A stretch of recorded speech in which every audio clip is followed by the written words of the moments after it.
Jadi amalan apa yang paling baik nang wahini nih? Salawat kah, zikir, tubat itu yang utama dulu. Bila tubat itu diris, semuaan jadi diris, semuaan jadi mudah, semuaan jadi nyaman. Kita berzikir kada akan nyaman kalau dosa kita masih banyak. Baca Quran kada akan nyaman kalau dosa kita banyak. Sembahyang kayak apa kita belajar kada akan nyaman kalau dosa banyak. Kenapa kita tubat? Supaya ibadah kita diterima. Amalan yang utama dikerjakan tiap hari itu adalah tubat. Tubat. Pagi tubat, tengah hari tubat, kamarian tubat, tengah malam tubat. Kenapa? Karena kita pasti ada melakukan dosa-dosa di tengah-tengah waktu itu. Dan tubat itu kada terlalu sulit kalau hanya dosa kita ini berhubungan dengan Allah Subhanahu wa taala. Tubat itu begitu masuk dengan dosa-dosa yang berhubungan kepada manusia, nah itu sulit sudah tobat. Bagaimana mungkin diberi taufik, diberi kemudahan untuk taat kepada Allah orang yang berada di dalam kejahatan dan di dalam hati yang keras. Orang yang hati keras karena dipenuhi dosa, bagaimana mungkin itu bisa diberi taufik untuk taat? Dan bagaimana diajak kepada berkhidmat orang yang mengekali maksiat dan meneruskan renggang dengan Tuhannya. Bagaimana didekatkan seseorang untuk munajat sedangkan dia bercelumur dengan kotoran dan najis-najis maksiat.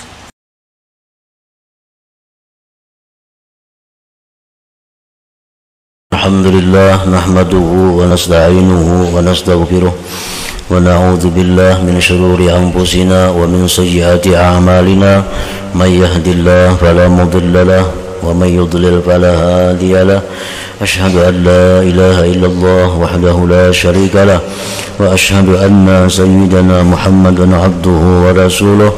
Allahumma salli wa sallim wa barik ala sayyidina wa habibina maulana Muhammad wa ala alihi wa sahbihi wa zurriyatihi wa atba'ihi. Lazimilah dengan taubat, dan yang demikian itu disebabkan dua hal, dua perkara.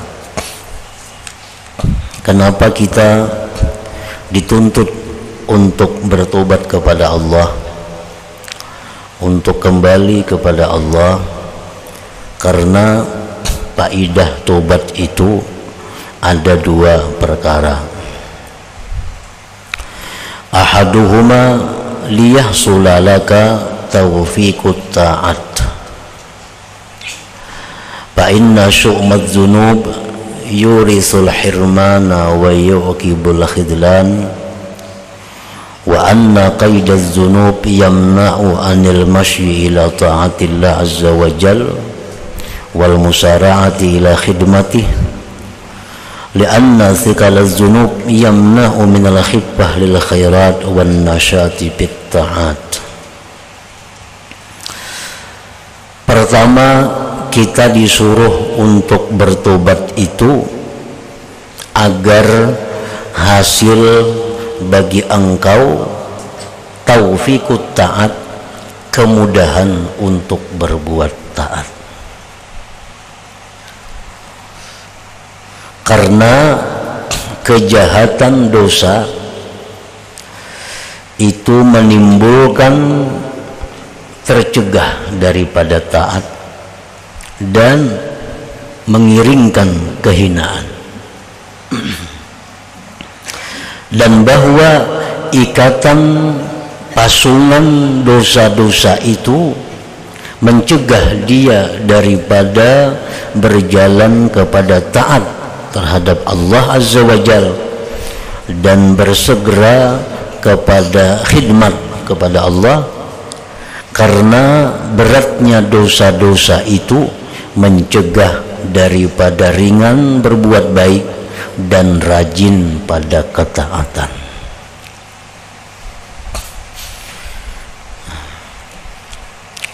Ini yang pertama di antara dua alasan kenapa kita disuruh untuk bertobat, supaya dengan tobat itu Allah memberikan kita kemudahan untuk berbuat taat.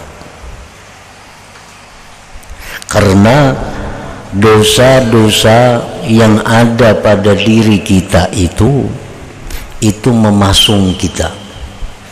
Nah, dosa-dosa itu memasung kita, membelenggu kita daripada berjalan kepada kebaikan dan berbakti kepada Allah Subhanahu wa ta'ala. Makin banyak dosa yang ada dalam diri kita, maka makin berat kita melakukan taat. Makin banyak dosa, makin susah untuk berbuat ibadah kepada Allah Subhanahu wa ta'ala. Nah, jadi itu fungsinya yang pertama tadi, tobat. Dengan tobat itu kita terhapus dari dosa, lalu tubuh kita menjadi lepas dari pasungan, dari ikatan dosa tadi. Wa annal israra 'ala dzunub mimma yusawwidul qulub fatajiduha bi zulmatin wa qasawatin la khulusa fiha wala safawah wala lazzata wala halawah. Dan bahwa mengekali dosa, mengekali dosa itu artinya kada bertobat, walaupun kada hari-hari berbuat dosa.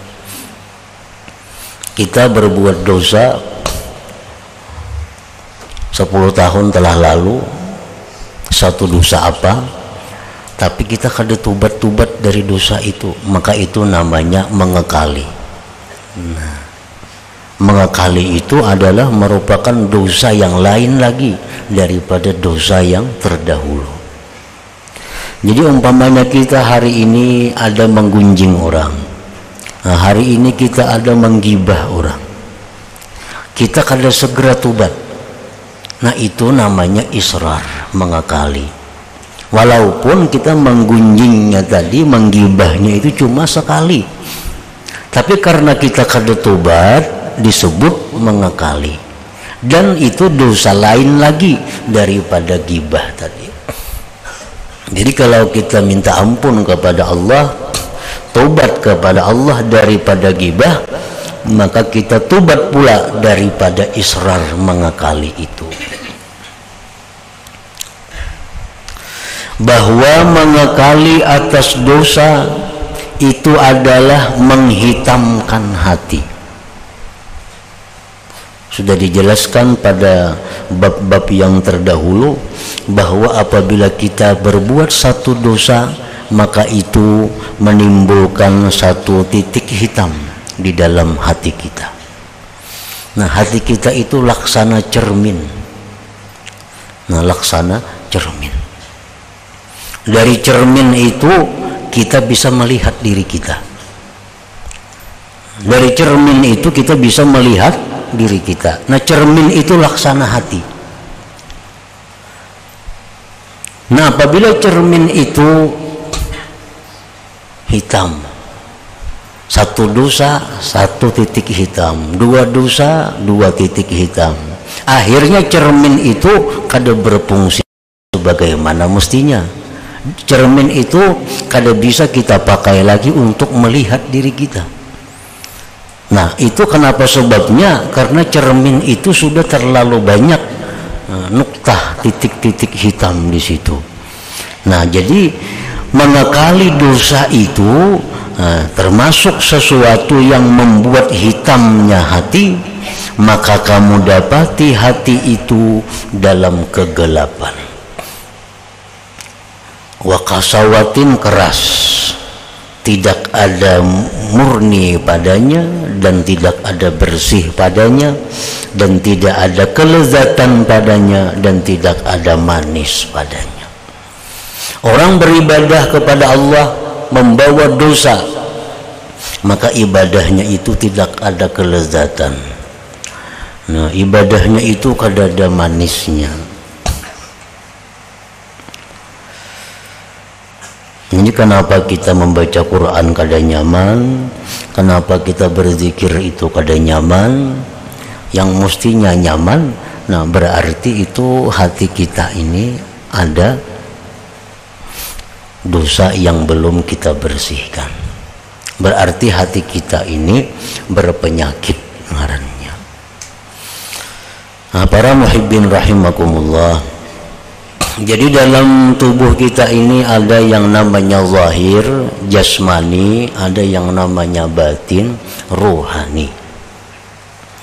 Makanan yang zahir, nasi makanannya, minum-minuman, nah itu makanan yang zahir ini. Makanan hati apa? Salawat, zikir, baca Quran, mendengari ilmu, itu makanannya rohani. Nah apabila jasmani kita ini makan makanan yang manis tapi merasa pahit, berarti ini orang garing, ini orang sakit. Orang sakit tuh liur pahit, disurungi gula pahit, bubur sup pahit, surungi ini pahit. Kenapa? Karena jiwa jasmaninya sakit. Padahal jakanya jasmani sihat, 2 piring habis bubur sup tuh. Kurang buburnya. Lagi sigar ya ada menawari bubur sudah garing macam-macam tawarannya. Tapi garing semuaan pahit. Nah, kenapa pahit? Padahal mestinya manis. Gula mestinya manis, kenapa pahit? Berarti bukan gulanya yang pahit, tapi ini orang masalah pada tubuhnya. Nah, masalah pada tubuhnya ada gangguan, ada penyakit. Begitu dia sihat, maka kembali gula manis, macam-macam makanan menjadi nikmat, menjadi lezat. Kalau tubuhnya sudah sihat. Nah para muhibbin rahimakumullah, demikian pula hati kita ini makanan resminya adalah zikrullah. Nah, makanan hati ini salawat, itu makanan hati. Nah mestinya hati kita ini begitu kita baca salawat, hati kita ini nikmat. Begitu kita baca zikir, hati kita lezat. Begitu mendengar ilmu, hati kita manis, nyaman. Itu kalau hati kita ini bersih, hati kita ini sihat, hati kita ini normal. Nah kenapa kita diberi makan zikir hambar, diberi salawat pahit, diberi istighfar kada nyaman? Berarti hati kita ini ada penyakit. Nah itu persamaannya antara jasmani dan rohani. Berarti hati kita ini ada sakit.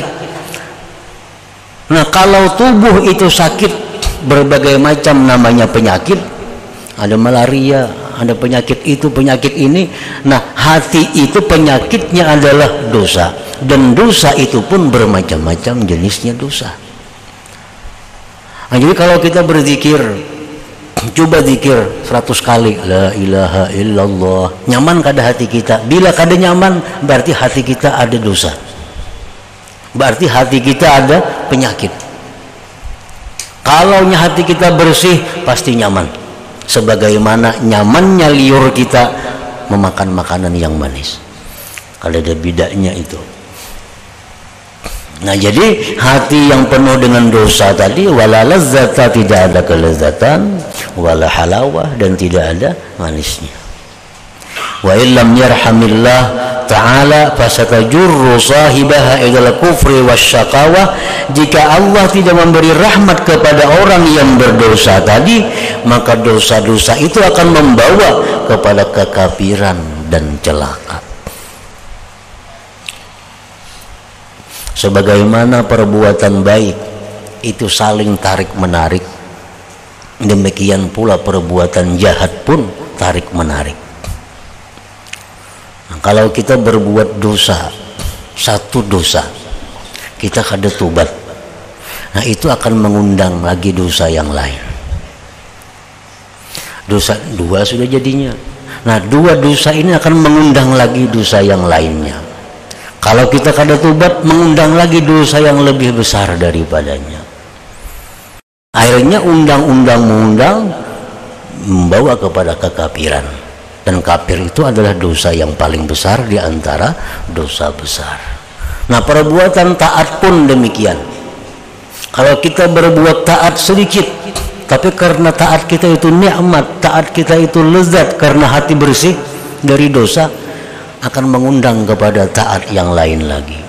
Nah, dulunya cuma 2 rakaat, nikmat nyaman, sekarang jadi 4 rakaat. Dulunya cuma 100 kali sehari baca sholawat karena nikmat, karena nyaman, udah jadi 200 sehari. Nah, itu mengundang kebaikan, itu membawa kepada kebaikan lainnya, dosa pun membawa kepada dosa yang lainnya.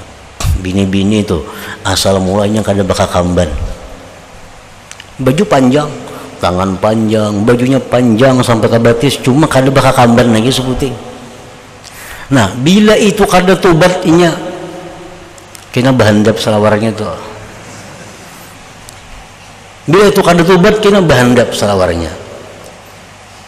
Kada tobat lagi, asalnya ingat landau, ingat lintuhut selawar. Kada tobat lagi, ingat batang paha selawarnya. Itu mengundang kepada kejahatan. Kalau tangannya panjang, jadi ingat siku, jadi ingat bahu, akhirnya dadanya kada berpakaian lagi. Nah, padahal asalnya cuma kada memakai jilbab, asalnya cuma kada memakai penutup kepala, tapi karena itu kada disesali, kada tobat, mengundang. Orang laki-laki dan perempuan yang berduaan itu satu dosa. Al-khalwah bil ajnabiyah, berduaan laki-laki perempuan itu dosa. Nah, bila ini kada dihentikan, akan menjalar kepada dosa yang lebih besar lagi, lebih besar lagi. Pada asalnya cuma berduaan. Nah, jadi sifat dosa itu selalu menarik kepada dosa yang lebih besar lagi. Jika Allah tidak memberikan rahmat, maka akan menarik kepada kekafiran dan akhirnya adalah syakawah, celaka.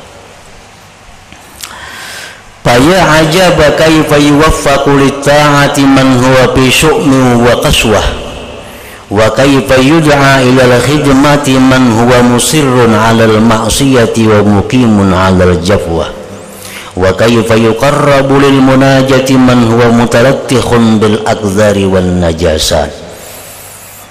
Bagaimana mungkin diberi taufik, diberi kemudahan untuk taat kepada Allah orang yang berada di dalam kejahatan dan di dalam hati yang keras. Orang yang hati keras karena dipenuhi dosa, bagaimana mungkin itu bisa diberi taufik untuk taat?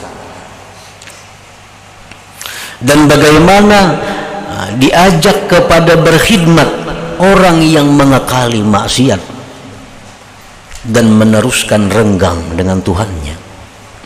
Bagaimana didekatkan seseorang untuk munajat sedangkan dia bercelumur dengan kotoran dan najis maksiat? Raja kada akan mengundang seseorang naik ke istana kalau orang itu bercelumur dengan lumpur. Itu sudah nyata. Kita ini jadi raja umpamanya, tentu kita kada akan membiarkan ada rakyat yang naik ke istana sedangkan badannya bercelumur dengan kotoran-kotoran. Suruh mandi dulu, ikan baju rigat ganti, tuh batis basuh, hanya naik ke bawah, ujar raja. Nah, itu raja-raja dunia. Nah, begitu pula Allah tidak akan mengundang seorang hamba yang mana dirinya bercelumur dengan dosa-dosa. Nah, jadi tobat itu adalah utama dulu agar bisa masuk ke istana Allah. Tobat itu adalah utama agar kita bisa taat kepada Allah. Kan taat itu memenuhi undangan Allah. Nah, sembahyang itu memenuhi undangan Allah. Nah, kalau kita bercelumur dengan najis, dengan dosa, tentu kita kada akan dibiarkan masuk. Pantas sembahyang kita selalu berat, sembahyang kita selalu lapah, sembahyang kita selalu berujung lapah. Kenapa? Karena kita kada diizinkan untuk masuk ke dalam hadratullah itu. Wa fil khabar anis sadiqil masduq Rasulullah sallallahu alaihi wasallam annahu qala idza kadzdzabal 'abdu tanaha anhul malakani min natni ma yakhruju min fihi. Rasulullah sallallahu alaihi wasallam bersabda, bila mana berdusta seorang hamba maka berjauhlah daripadanya dua malaikat dari busuknya yang keluar dari mulutnya. Nah, kita ini berdusta, mengucapkan kalimat dusta. Malaikat ini berjauh dari kita karena busuknya itu kalimat dusta tadi. Nah, fakaifa yasluhu hadzal lisan li dzikrillah azza wajal, bagaimana patut ini lisan yang bau busuk tadi untuk berzikir kepada Allah azza wajalla. Nah, kita tangan aja yang rigat patutlah untuk makan, kada patut. Karena mau makan kita kalau tangan rigat pasti kita basuh dulu. Nah, Allah pun kada akan menerima lisan yang kotor itu menyebut namanya. Lisan yang kotor itu menyebut namanya. Fala jara ma la yakadu yajidul musirru 'alal isyan taufiqa, maka pastilah jauh sekali mendapatkan orang yang mengakali maksiat itu mendapatkan taufik dari Allah Subhanahu wa taala.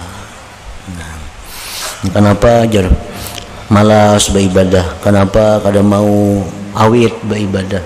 Itu kada ada penyebab lain selain daripada ada dosa yang belum dia tobat daripadanya itu.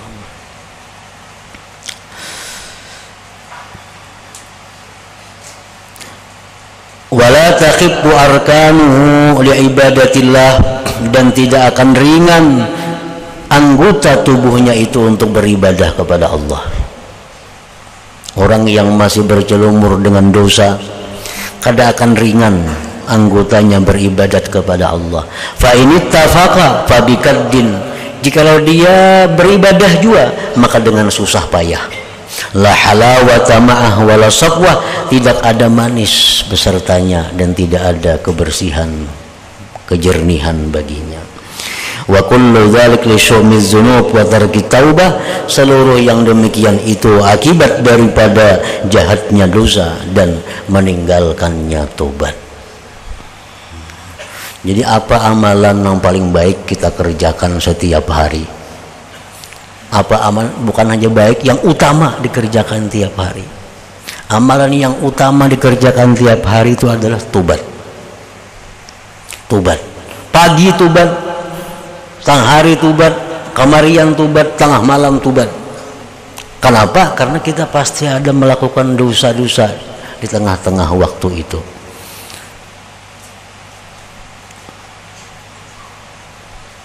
Dan tobat itu kada terlalu sulit, tobat itu kada terlalu ngalih kalau hanya dosa kita ini berhubungan dengan Allah Subhanahu wa taala. Tobat itu begitu masuk dengan dosa-dosa yang berhubungan kepada manusia, nah itu sulit sudah tobat.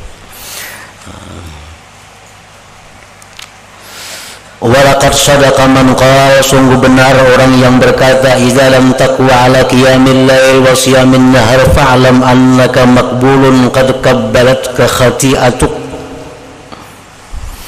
Sungguh benar orang yang berkata, yaitu Imam Fudail bin Iyad radhiyallahu an, apabila engkau tidak mampu beribadah di malam hari, engkau kada mampu tahajud, kada mampu puasa di siang hari, maka ketahuilah bahwa engkau itu terpasung, dan sungguh memasung akan engkau dosa-dosa engkau sendiri. Wa misluhu qala rajulun lil Hasan al-Basri rahimahullahu ta'ala, seperti itu berkata laki-laki kepada Hasan Basri rahimahullah, ya Aba Sa'id, inni abitu mu'afa wa uhibbu qiyamal lail wa u'iddu ma bali atakassaru wa la akumu hal lidzalika min sabab. Wahai Aba Sa'id, ulun ni guring dalam keadaan sihat, dan ulun kapingin tengah malam tuh bangun. Ulun siapkan sudah alat-alat bersuci, banyu sudah siap, segan baudu tengah malam kena semuaan sudah siap. Maka apa keadaan ulun ini malas dan kada bisa bangun tengah malam itu. padahal ada penyakit apa-apa. Waktu guring hendak bangun tengah malam, sudah disiapkan macam-macam keperluan beribadah di tengah malam, sudah siap. Begitu tengah malam kulir. Apa sebabnya? Faqala, ujar Hasan Basri, zunubuka qayyadatka, itu dosa engkau yang memasung engkau. Nah, dosa engkau yang memasung engkau, sehingga kada bisa kita beribadah di tengah malam kada bawah. Hiyallati mana'atka 'anil qiyam, nah itulah yang mencegah engkau daripada bangun tadi. Imam Ghazali dalam kitab Ihya, beliau menjelaskan sebab-sebab yang memudahkan seseorang agar bisa tahajud. Satu, ujar Sidin, supaya mudah tahajud itu siang jangan terlalu lapah bekerja, begawi. Karena bila siang kalapahan bekerja, malam kayaknya janak bana guringnya. Satu itu, jangan terlalu lapah, jangan berhimah-himat siang, itu menguras tenaga. Satu. Yang kedua, ujar Sidin, siang itu ada guring. Paling baik itu guring yang namanya qailulah. Nah, menjelang sembahyang zuhur, menjelang tengah hari, jam 10:30 misal guring sampai zuhur. Nah, itu sembahyang yang apa? Guring yang berpahala, guring yang khusus menguatkan qiyamul lail. Yang ketiga, ujar Sidin, malam itu jangan banyak makan minum. Bila banyak makan minum, otomatis barat mengantuk. Nah, yang keempat, supaya bisa tahajud itu pada siang hari jangan melakukan dosa. Nah, artinya bila melakukan dosa juga tobat sebelum malam. Nah, bila 4 hal itu kita laksanakan, kita akan bisa tahajud di tengah malam itu. Nah, macam orang nih, nah sudah semuaan siap, tengah malam bangun, timbul kada kawa tahajud, pada bangun aja ujuk-ujuk ke situ kamari tengah malam, timbul buka TV sampai subuh kena.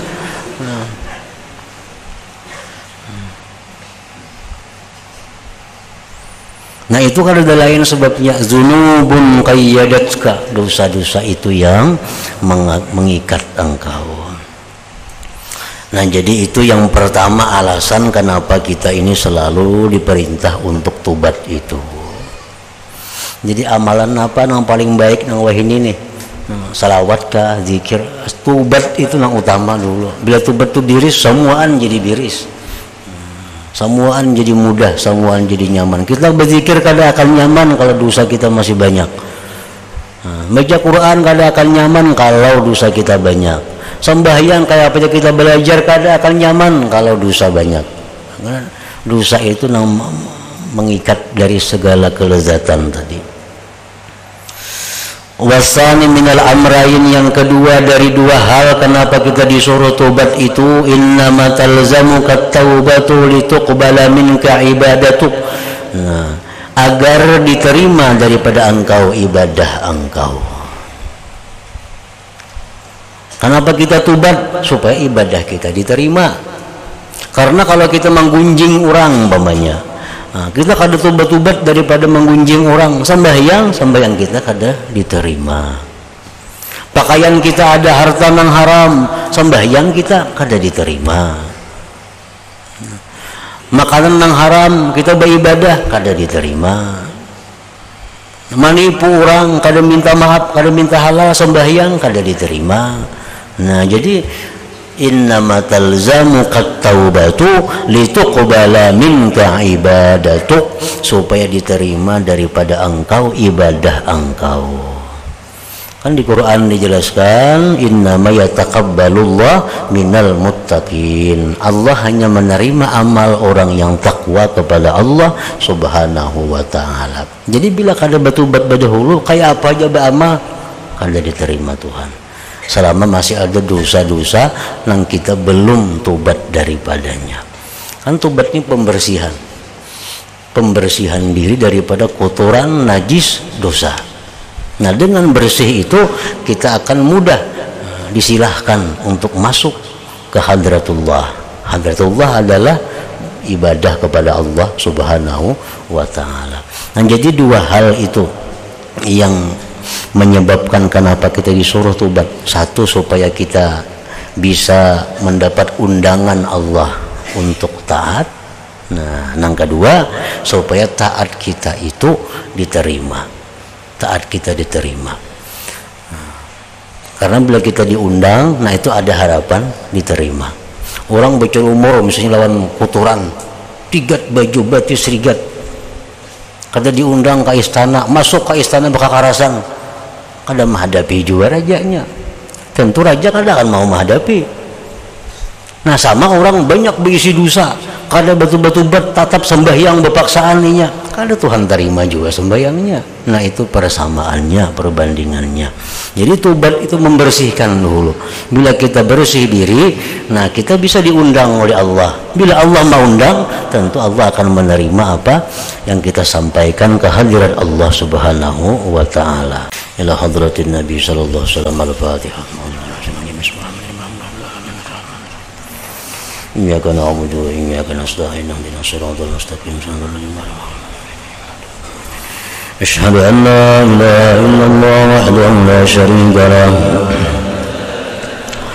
وأشهد أن سيدنا محمدا عبده ورسوله لا إله إلا الله نستغفر الله لا إله إلا الله نستغفر الله لا إله إلا الله نستغفر الله لا إله إلا الله ونتوب إلى الله لا إله إلا الله محمد رسول الله صلى الله عليه وسلم فيا أيها الرجل منه شفاعة صلوا عليه سلموا تسليما اللهم صل وسلم وبارك عليه.